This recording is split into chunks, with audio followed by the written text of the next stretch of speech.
तो hello students, welcome back to my channel.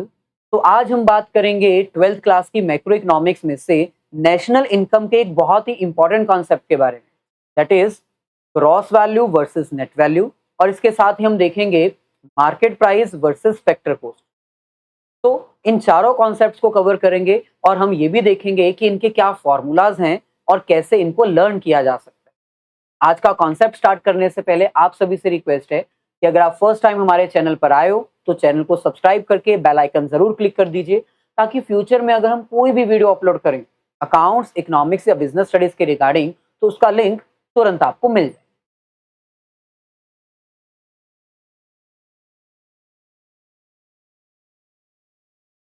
तो चलिए, ये है हमारे पास हमारा आज का कॉन्सेप्ट। तो वो टॉपिक्स जो आज हम कवर करने वाले हैं वो है gross and net concept of income, market price and factor cost. तो सबसे पहले हम बात करते हैं ग्रॉस और net concept of calculating the national income. अब जब हम इनकम कैलकुलेशन की बात करते हैं तो हमें इतना तो पता चल गया अपने प्रीवियस लेक्चर की हेल्प से कि एक इकोनॉमी की इनकम या तो डोमेस्टिक लेवल पर कैलकुलेट की जा सकती है या फिर नेशनल लेवल पर। जब हम एक इकोनॉमी की इनकम डोमेस्टिक लेवल पर यानी छोटे लेवल पर कैलकुलेट करते हैं ना, तब उसमें हम फॉरेन की इनकम्स को इंक्लूड नहीं करते। यानी डोमेस्टिक इनकम में हम वही इनकम काउंट करते हैं जो with in domestic boundary generate होती है। On the other hand, national income वो इनकम होती है जिसमें हम बाउंड्री के बाहर जाकर भी अपनी इनकम को काउंट करते हैं, बट वो इनकम नॉर्मल रेजिडेंट के द्वारा अर्न की होनी चाहिए। तो जैसे इनकम को कैलकुलेट करने के दो कॉन्सेप्ट हैं, एक नेशनल और एक डोमेस्टिक। सिमिलरली एक इकोनॉमी की इनकम को हम ग्रॉस वैल्यू पर भी कैलकुलेट कर सकते हैं, नेट वैल्यू पर भी। तो इसीलिए हमें ये दो कॉन्सेप्ट्स भी पता होने चाहिए। हमें पता होना चाहिए कि ग्रॉस इनकम क्या होती है और नेट इनकम क्या होती है। तो income of an economy may be calculated at gross value और एट नेट वैल्यू। यानी एक इकोनॉमी की इनकम ग्रॉस वैल्यू पर भी कैलकुलेट की जा सकती है और नेट वैल्यू पर भी। जैसे एक इकोनॉमी की इनकम डोमेस्टिक लेवल पर भी कैलकुलेट होती है ना, और नेशनल लेवल पर भी। ऑन द सेम बेसिस एक इकोनॉमी की इनकम ग्रॉस वैल्यू पर भी काउंट की जा सकती है और नेट वैल्यू। तो चलिए, सबसे पहले देखते हैं कि ये ग्रॉस वैल्यू क्या होती है। तो कॉन्सेप्ट ऑफ ग्रॉस इनकम। अब देखो, इन्वेस्टमेंट आपको पता है, इन्वेस्टमेंट क्या होती है। इन्वेस्टमेंट को हम कैपिटल फॉर्मेशन भी कहते हैं, और हमारी जो इन्वेस्टमेंट है वो टू पार्ट्स में डिवाइड होती है। इन्वेस्टमेंट करना मतलब किसी ऐसी जगह में पैसा लगाना जहां पर आपको इनकम जनरेट हो, इन फ्यूचर आपको कुछ रिटर्न मिले, तो उसको इन्वेस्टमेंट कहते हैं। इन्वेस्टमेंट टू कैटेगरीज में डिवाइड होती है। एक होती है फिक्स्ड इन्वेस्टमेंट,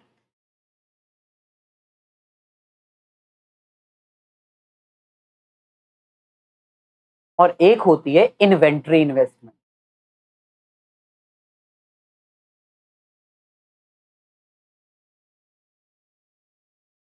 फिक्स्ड इन्वेस्टमेंट्स क्या होती है? ऐसी जगह पैसा लगाना जो लॉन्ग रन में इन्वेस्टेड रहे, जिसमें आपको लॉन्ग रन तक रिटर्न मिलती रहे। यानी कि investment in the fixed assets, like purchase of a building, purchase of a house, purchase of a furniture, purchase of a machinery, purchase of a equipment, है ना। सो फिक्स्ड इन्वेस्टमेंट एक long term investment होती है जिसमें हम पैसा लगाते हैं अपनी फिक्स्ड एसेट्स के ऊपर। On the other hand, inventory investment वो इन्वेस्टमेंट होती है जो शॉर्ट टर्म की होती है, जो पैसा हम लगाते हैं अपने बिजनेस के रॉ मटेरियल के ऊपर, फिनिश गुड्स के ऊपर या सेमी फिनिश गुड्स के ऊपर, जिनको हम ट्रेड करते हैं डे टू डे बेसिस। यानी सामान लेकर आए, रॉ मटेरियल, उसको फिनिश गुड्स में कन्वर्ट किया, फिर उनको बेचा। तो ये भी एक तरह से इन्वेस्टमेंट होती है, बस ये शॉर्ट टर्म की इन्वेस्टमेंट होती है। तो इन्वेस्टमेंट इन रॉ मटेरियल,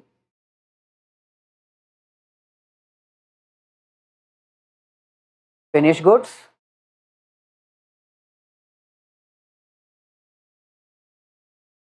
या फिर सेमी फिनिश्ड गुड्स।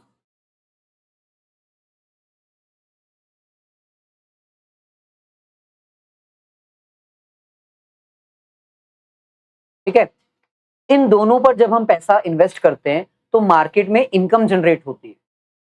तो उसी इनकम को हम ग्रॉस इनकम कहते हैं, जिसमें फिक्स्ड इन्वेस्टमेंट और इन्वेंट्री इन्वेस्टमेंट दोनों को टोटल किया जाता है।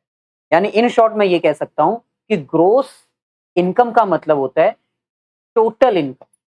ऐसे इनकम जो फिक्स्ड इन्वेस्टमेंट से भी जनरेट हो रही है और ऐसे इनकम जो इन्वेंट्री इन्वेस्टमेंट से भी जनरेट हो रही है। तो ग्रॉस इनकम या फिर gross value is equals to fixed assets या फिर fixed investment plus inventory investment. और इसमें से हम डेप्रिसिएशन माइनस भी नहीं करते। तो ग्रॉस इनकम या ग्रॉस वैल्यू वो वैल्यू है जिसमें हम टोटल इन्वेस्टमेंट्स को काउंट करते हैं। फिक्स्ड इन्वेस्टमेंट भी इसमें काउंट होती है और इन्वेंट्री इन्वेस्टमेंट भी काउंट होती है। तो मैं ये कह सकता हूं कि gross income is the sum total of fixed investment and inventory investment. यानी ये फिक्स्ड और इन्वेंट्री को प्लस करके बनती है। और इसमें से हम डेप्रिसिएशन भी माइनस नहीं करते, इसमें डेप्रिसिएशन इंक्लूड मानी जाती है। हमें इसमें से डेप्रिसिएशन चार्ज नहीं करनी होती, मतलब डेप्रिसिएशन माइनस नहीं करनी होती। अगर आप कॉमर्स बैकग्राउंड से हो तो आपको डेप्रिसिएशन का मतलब पता होगा। डेप्रिसिएशन का मतलब होता है decrease in the value of fixed asset. अब जैसे जैसे आप टाइम बीतता जाता है, जैसे जैसे टेक्नोलॉजी पुरानी होती रहती है, वैसे वैसे फिक्स्ड एसेट्स की वैल्यू भी कम होती रहती है। तो जब फिक्स्ड एसेट की वैल्यू कम होती है ना, तो उसको डेप्रिसिएशन कहते हैं। तो बस हमें वो डेप्रिसिएशन इसमें से माइनस नहीं करनी है, डेप्रिसिएशन माइनस नहीं करनी। जैसे फॉर एग्जांपल आपने एक बिल्डिंग परचेज की 20 लाख की, ओवर द टाइम बिल्डिंग की वैल्यू कम होगी, उसके ऊपर डेप्रिसिएशन लगेगी। तो डेप्रिसिएशन आपको माइनस नहीं करनी। अगर डेप्रिसिएशन माइनस कर दी तो सर तो क्या होगा, वो नेट इनकम बन जाएगी, वो नेट वैल्यू बन जाएगी। तो ग्रॉस इनकम या ग्रॉस वैल्यू वो वैल्यू है जिसमें आप टोटल इनकम यानी टोटल इन्वेस्टमेंट को काउंट करते हो, चाहे वो फिक्स्ड हो चाहे वो इन्वेंट्री हो। ये वो इन्वेस्टमेंट है जिसमें से हम डेप्रिसिएशन माइनस नहीं करते। तो ग्रॉस इनकम को या ग्रॉस वैल्यू को डिफाइन करने की two lines. Number one, gross value is the value in which we count fixed investment as well as inventory investment. Second line, it is the investment or it is the value from which we do not subtract the depreciation। हम इसमें से depreciation minus नहीं करते हैं। तो gross income एक economy की वो इनकम होती है जिसमें से हम डेप्रिसिएशन माइनस नहीं करते। On the other hand net income या नेट वैल्यू क्या होती है? सिंपल, नेट वैल्यू यानी वो वैल्यू जिसमें से हमने डेप्रिसिएशन माइनस कर दी है। यानी अगर मैं कहूं net value is equals to fixed investment plus inventory investment minus depreciation, तो सही लिखा है ना मैंने? डेप्रिसिएशन हटा दो तो वो आपकी नेट वैल्यू बन जाएगी। या फिर मैं इसको ऐसे भी लिख सकता हूं, इन दोनों को प्लस करके हमारे पास क्या आता है? Gross value. इसमें से हम माइनस कर देंगे डेप्रिसिएशन, तो हमारे पास क्या आ जाएगा? Net value. तो नेट इनकम क्या है? Net income is the difference between gross value and depreciation. In this, we exclude the depreciation or we charge the amount of depreciation. यानी ये वो वैल्यू है जिसमें हम डेप्रिसिएशन चार्ज कर देते हैं, एक्सक्लूड कर देते हैं। आफ्टर डिडक्टिंग द डेप्रिसिएशन जो हमारे पास नेट वैल्यू आती है उसको हम नेट इनकम कहते हैं। तो इतना पॉइंट क्लियर है? इसके अकॉर्डिंग ये दो आपके फॉर्मूलाज बन जाएंगे, gross is equals to net plus depreciation या फिर net is equals to gross minus depreciation. तो मेन फॉर्मूला आपका क्या है? मेन फॉर्मूला है आपका gross is equals to net value plus depreciation. हम इसको एक तरीके से और लिख सकते हैं मैथ्स के रूल के अकॉर्डिंग, अगर ग्रॉस में से मैं नेट वैल्यू माइनस कर दूं तो डेप्रिसिएशन आ जाएगा। सिमिलरली तीसरा रूल क्या लग सकता है? ग्रॉस में से माइनस कर दो डेप्रिसिएशन तो नेट वैल्यू आ जाएगी। यानी मेन फॉर्मूला आपने एग्जाम्स के लिए ये लर्न करना है, बाकी ये दो फॉर्मूलाज अपने आप लर्न हो जाएंगे। अगर फॉर्मूला लर्न करना थोड़ा डिफिकल्ट लगता है तो आप इसको ऐसे लर्न कर लो, जो नेट वैल्यू है वो छोटी वैल्यू होती है और जो ग्रॉस वैल्यू होती है वो बड़ी वैल्यू होती है। ठीक है, तो यहां पर छोटी वैल्यू से बड़ी वैल्यू पर जाने के लिए हमें प्लस करनी पड़ेगी डेप्रिसिएशन, और छोटी वैल्यू से बड़ी वैल्यू से छोटी पे जाने के लिए हम माइनस करेंगे डेप्रिसिएशन। छोटी से बड़ी पर जाना है तो प्लस, बड़ी से छोटी पर जाना है तो माइनस। तो ये था हमारा ग्रॉस और नेट का कॉन्सेप्ट। अब हम आगे बढ़ते हैं और बात करते हैं मार्केट प्राइस और फैक्टर कॉस्ट। अब जैसे एक इकोनॉमी की इनकम डोमेस्टिक लेवल पर कैलकुलेट होती है, नेशनल लेवल पर भी कैलकुलेट होती है, जैसे एक इकोनॉमी की इनकम ग्रॉस वैल्यू पर भी कैलकुलेट होती है, नेट वैल्यू पर भी कैलकुलेट होती है, सिमिलरली एक इकोनॉमी की इनकम मार्केट प्राइस पे भी कैलकुलेट की जा सकती है और फैक्टर कॉस्ट पे भी। अब ये दोनों होते क्या? मार्केट प्राइस यानी मार्केट में प्रोड्यूस की गई फाइनल गुड्स और सर्विसेज का प्राइस जितने में वो मार्केट में बिक रही हैं। तो सिंपल है, जब एक इकोनॉमी की इनकम कैलकुलेट की जाती है on the basis of price जो मार्केट में प्रिवेल कर रहे हैं, मार्केट वैल्यू, तो उसको हम कहते हैं market price. On the other hand factor cost, factor cost एक प्रोडक्ट का वो प्राइस होता है जिस प्राइस पर वो प्रोडक्ट बनके तैयार हुआ है, जिस कॉस्ट में उसको बनने में लागत आई है, यानी जितना खर्चा उस प्रोडक्ट को बनाने में किया गया है। तो सिंपल है, जब एक इकोनॉमी की इनकम कैलकुलेट की जाती है on the basis of cost of manufacturing कि ये प्रोडक्ट इतने का बना है, तब हम उसको कहते हैं फैक्टर कॉस्ट। तो यहां पर देखो मार्केट प्राइस का मतलब क्या होता है, तो यहां पर लिखा है price of goods and services available in the market after adding any kind of tax and subtracting any kind of subsidies. यानी मार्केट प्राइस एक प्रोडक्ट का वो प्राइस होता है जितने में वो तैयार हुआ है, उसमें प्लस करो टैक्सेस और माइनस कर दो सब्सिडीज, तो आपके पास प्रोडक्ट का मार्केट प्राइस आ जाएगा कि ये प्रोडक्ट मार्केट में इतने का available. On the other hand factor cost क्या होता है? It is that price of goods and services which does not include treatment of taxes and subsidies. It is the actual cost of manufacturing. It is cost of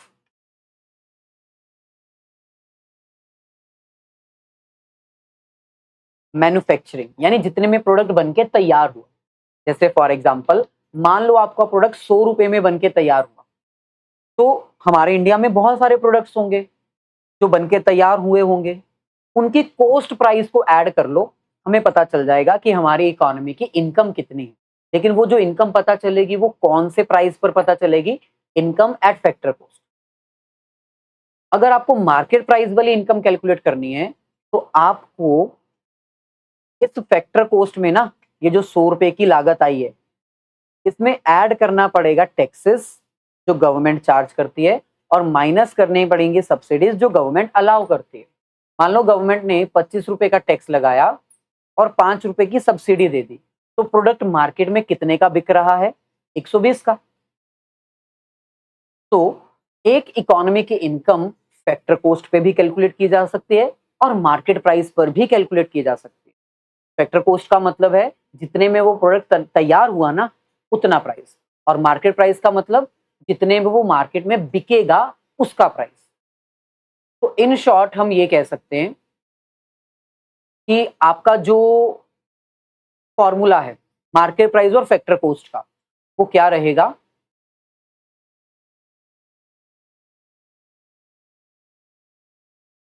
ये normal meanings हैं, I know, इसके बारे में आपको पता होगा। Taxes direct और indirect होते हैं। डायरेक्ट टैक्सेस जैसे इनकम टैक्स और वेल्थ टैक्स, इनडायरेक्ट टैक्स जैसे गुड्स एंड सर्विस टैक्स। तो गवर्नमेंट टैक्स चार्ज करती है, गवर्नमेंट जब टैक्स चार्ज करेगी तो प्रोडक्ट के प्राइस बढ़ेंगे, दैट इज वाई हम टैक्सेस ऐड करते हैं। और on the other hand subsidy क्या होती है? एक तरह से छूट दे देना, मतलब प्रोडक्ट महंगा हो रहा है, जो पुअर सेक्शन है वो उसको अफोर्ड नहीं कर सकता, इसलिए गवर्नमेंट सब्सिडी दे देती है कि भाई आप प्रोडक्ट खरीद लो जितने का भी है, बाद में हम आपको पैसे वापस कर देंगे। तो सब्सिडी एक तरह से सपोर्ट सिस्टम है जो गवर्नमेंट प्रोवाइड करती है पुअर सेक्शन। तो दैट इज वाई सब्सिडी हम माइनस करते हैं। तो अगर हम बात करें फॉर्मूला की, तो आपका फॉर्मूला ये बन के आएगा, मार्केट प्राइस अगर आपको चाहिए, अगर आपको आपकी इकोनॉमी की इनकम मार्केट प्राइस पे कैलकुलेट करनी है, तो फैक्टर कोस्ट में आपको प्लस करना है net indirect tax. Net indirect tax का मतलब इनडायरेक्ट टैक्स प्लस करने हैं और सब्सिडी माइनस करनी है। जैसे हमारी एग्जांपल में प्रोडक्ट 100 रुपए का बनके तैयार हुआ था, हम इसमें प्लस करेंगे नेट इनडायरेक्ट टैक्स। और नेट इनडायरेक्ट टैक्स कैसे आएगा? इनडायरेक्ट टैक्स में से आपको माइनस कर देनी है सब्सिडी। इनडायरेक्ट टैक्स मैंने कितना बताया था? 25, और सब्सिडी मैंने बताई थी 5, तो 20 रुपए ऐड कर दो। इसका मतलब इनडायरेक्ट टैक्स और सब्सिडी को माइनस करके जो आता है उसको हम नेट इनडायरेक्ट टैक्स कहते हैं। ऑन द अदर हैंड, अगर आपको फैक्टर कॉस्ट कैलकुलेट करनी है तो मार्केट प्राइस में से आप माइनस कर दो नेट इनडायरेक्ट टैक्स, जो कि कितना है? 20। तो ये आ जाएगा 100 रुपीज और ये आ जाएगा 120। तो आपको मेन फॉर्मूला जो लर्न करना है ना, जो मेन फॉर्मूला लर्न करना है वो क्या है? वो है market price is equals two factor cost plus net indirect tax. Net indirect tax क्या होता है? इनडायरेक्ट टैक्स में से जब सब्सिडी माइनस की जाती है। तो ये मेन फॉर्मूला है। इस फॉर्मूला से दो फॉर्मूलाज और आप बना सकते हो मैथ्स के रूल के अकॉर्डिंग। मार्केट प्राइस में से माइनस कर दो फैक्टर कॉस्ट, क्या आ जाएगा? Net indirect tax. और तीसरा क्या फॉर्मूला बन सकता है? मार्केट प्राइस में से आप माइनस कर दो नेट इनडायरेक्ट टैक्स, तो क्या आ जाएगा? Factor cost. तो मेन फॉर्मूला ये है जिससे ये दो फॉर्मूलाज आपने डिराइव किए। अगर फॉर्मूला लर्न करना मुश्किल लगता है तो इसको भी आप लर्न कर लो सेम डायग्राम की फॉर्म में। फैक्टर कॉस्ट छोटी अमाउंट होती है, छोटी वैल्यू होती है, और मार्केट प्राइस बड़ी वैल्यू होती है। तो छोटी वैल्यू से बड़ी वैल्यू पर जाने के लिए आप प्लस करोगे नेट इनडायरेक्ट टैक्स, और बड़ी वैल्यू से छोटी वैल्यू पर आने के लिए, पीछे जाने के लिए माइनस करेंगे नेट इनडायरेक्ट टैक्स। और नेट इनडायरेक्ट टैक्स क्या होता है वो यहां पर आपको पता चल चुका है। तो इन शॉर्ट अब हमारे पास जो मेन रूल्स हैं, जो मेन फॉर्मूलाज हैं, जो आपको प्रैक्टिकल में याद रखने हैं वो ये हैं। पहला फॉर्मूला है डोमेस्टिक इनकम और नेशनल इनकम। फॉर्मूला आपके सामने है, स्क्रीनशॉट ले लीजिए। फॉर्मूला याद करना मुश्किल लगता है तो डायग्राम के अकॉर्डिंग याद कर लीजिए। एक तरफ डोमेस्टिक इनकम, एक तरफ नेशनल इनकम। बस इतना याद रखना है कि छोटी वैल्यू कौन सी होती है? Domestic income. डोमेस्टिक इनकम से नेशनल इनकम पर जाने के लिए हम प्लस करेंगे net factor income from abroad, और नेशनल इनकम से डोमेस्टिक इनकम पे जाने के लिए हम माइनस करेंगे net factor income from abroad. तो फॉर्मूला बन गया ना? बस इस डायग्राम को याद कर लो, ये फॉर्मूलाज अपने आप बन जाएंगे। Net factor income from abroad क्या होता है? Factor income from abroad minus factor income to abroad. और जो दो और फॉर्मूलाज आपने लर्न करने हैं उसका डायग्राम तो मैंने अभी बता ही दिया आपको। ग्रॉस और नेट, नेट छोटी वैल्यू, ग्रॉस बड़ी वैल्यू। और लास्ट फॉर्मूला मार्केट प्राइस और फैक्टर कॉस्ट का। मार्केट प्राइस बड़ी वैल्यू, फैक्टर कॉस्ट छोटी वैल्यू। तो ये था हमारा आज का लेक्चर जिसमें हमने फाइनली क्या कंक्लूड किया? एक इकोनॉमी की इनकम डोमेस्टिक लेवल और इनकम नेशनल लेवल पर भी कैलकुलेट की जा सकती है, ग्रॉस पर भी और नेट वैल्यू पर भी, मार्केट प्राइस और फैक्टर कॉस्ट पर भी। तो इन सब के फॉर्मूलाज न्यूमेरिकल क्वेश्चन सॉल्व करने में आपको चाहिए होंगे। तो इन फॉर्मूलाज को अच्छे से रिवाइज कर लो और याद कर लो। मिलेंगे नेक्स्ट सेशन में जिसमें हम आगे कोशिश करेंगे कि कुछ और कॉन्सेप्ट्स आपकी वैल्यूज में ऐड कर सकें। अगर लेक्चर अच्छा लगा हो तो इसको लाइक और अपने सभी फ्रेंड्स के साथ शेयर जरूर कर दीजिएगा।